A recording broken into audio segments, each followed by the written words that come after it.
Perkenalkan, nama saya Eirene Dunatalia Gea. Saya akan menjelaskan mengenai terbentuknya NKRI atau Negara Kesatuan Republik Indonesia. Sejarah terbentuknya NKRI. Negara Kesatuan Republik Indonesia atau sering dikenal dengan NKRI adalah sebuah negara kepulauan besar yang diapit oleh dua benua dan dua samudra. Negara ini dihuni oleh jutaan penduduk yang cukup heterogen. Berdirinya NKRI ditandai dengan proklamasi kemerdekaan yang naskahnya dibacakan oleh Insinyur Soekarno pada tanggal 17 Agustus 1945. Tidak mudah untuk memproklamikan berdirinya NKRI tersebut. Namun pada saat proklamasi, Indonesia tidak mengundang secara resmi berbagai duta besar negara lain. Hal ini dikarenakan sebelum proklamasi pemerintahan yang ada adalah pemerintahan Jepang yang menjajah Indonesia. Maka tugas pertama bangsa Indonesia adalah membentuk proklamasi dan mendapatkan pengakuan dari negara-negara lain. Terdapat serangkaian peristiwa luar biasa yang melatar belakangi terjadinya proklamasi tersebut.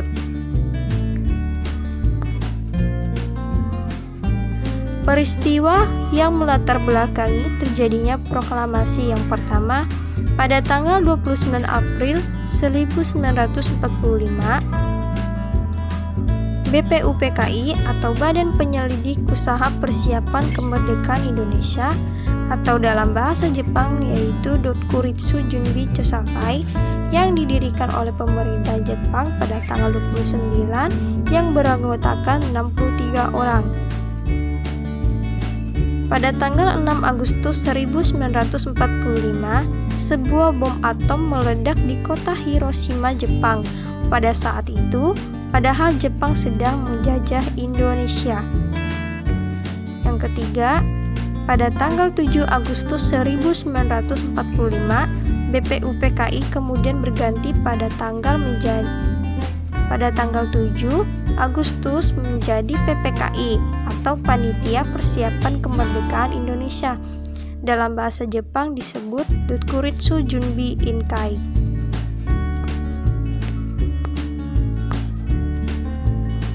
Pada tanggal 9 Agustus 1945, bom atom kedua kembali dijatuhkan di kota Nagasaki yang membuat negara Jepang menyerah kepada Amerika Serikat. Momen ini dimanfaatkan Indonesia untuk memproklamasikan kemerdekaannya. Pada tanggal 10 Agustus 1945, Sultan Syahrir mendengar lewat radio bahwa Jepang telah menyerah pada sekutu, yang membuat para pejuang Indonesia semakin mempersiapkan kemerdekaannya. Saat kembalinya Soekarno dari Dalat, Sultan Syahrir mendesak kemerdekaan Indonesia. Pada tanggal 15 Agustus 1945, Jepang benar-benar menyerah kepada sekutu. Pada tanggal 16 Agustus 1945, dini hari, para pemuda membawa Soekarno beserta keluarga dan juga Hatta ke Rengas Dengklok dengan tujuan agar Soekarno dan Hatta tidak terpengaruh oleh Jepang.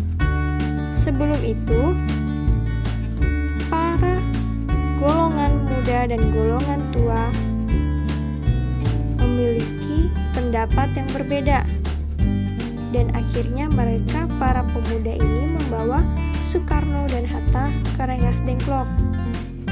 Wikana dan Ahmad Subarjo di Jakarta menyetujui untuk memproklamasikan kemerdekaan Indonesia.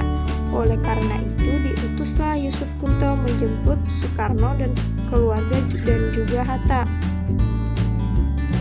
Soekarno dan Hatta kembali ke Jakarta. Awalnya ia dibawa ke rumah Nishimura, baru kemudian dibawa kembali ke rumah Laksamana Maeda untuk membuat konsep kemerdekaan.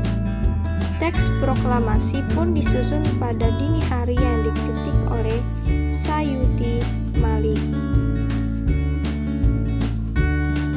Pada tanggal 17 Agustus 1945 pagi hari di kediaman Soekarno Jalan Pengangasan Timur nomor 56, teks proklamasi dibacakan tepatnya pada pukul 10 pagi waktu Indonesia Barat dan dikibarkanlah bendera merah putih yang dijahit oleh istri Soekarno yaitu Fatmawati. Peristiwa tersebut disambut gembira oleh seluruh rakyat Indonesia. Pada tanggal 18 Agustus 1945, PPKI mengambil keputusan mengesahkan Undang-Undang Dasar 1945 dan terbentuknya NKRI atau Negara Kesatuan Republik Indonesia serta terpilihnya Insinyur Soekarno dan Muhammad Hatta sebagai Presiden dan Wakil Presiden Republik Indonesia.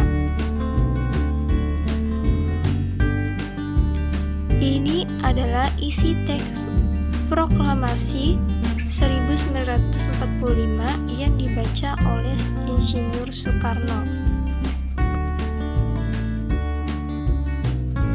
Sekian dari saya, mohon maaf bila ada kesalahan kata dan kalimat. Terima kasih.